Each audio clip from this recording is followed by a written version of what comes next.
Plus 2ac। बच्चों हमने एक फार्मूला किया हुआ a plus B plus C whole का स्क्वायर किसके बराबर, a का स्क्वायर b का स्क्वायर प्लस c का square plus 2ab plus 2bc plus 2ac। बच्चों आप तवज्जो कर लें, ये जो सा फार्मूला बिल्कुल इसी तरह का है। ये फार्मूला आप इसको ओपन, इसको क्लोज करेंगे ना, हमारे पास ये शेप है। सवाल हमारा इस शेप के अंदर उठा के इसके अंदर चेंज कर देंगे। तो बच्चों ये सी ले लेंगे, ये वाला स्क्वायर छोड़ के सी ले लिया, ये वाला स्क्वायर छोड़ के ए ले लिया, क्योंकि इन दो वैल्यू के साथ माइनस है इसलिए 2b के साथ में हम माइनस ले लेंगे, 2b ऊपर सारे होल का स्क्वायर। बच्चों ये स्क्वायर हमेशा स्क्वायर के अंदर जो भी वैल्यू आएगी वो क्या होती है, पॉजिटिव की। तो बच्चों ये क्या हो गया, हमारे पास एक हकीकी है।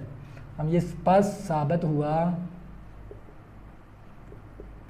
मसावात हकीकी है, बस साबित हुआ ये मसावात कौन सी बन गई, हकीकी। तो बच्चों मेरी ये एक्सरसाइज कंप्लीट होगी। बच्चों मैंने एक्सरसाइज 2.1 कंप्लीट कर ली, इसकी मिसालें भी करवा दी और एक एक क्वेश्चन भी करवा दिया। अगर आपने अभी तक मेरे चैनल को सब्सक्राइब नहीं किया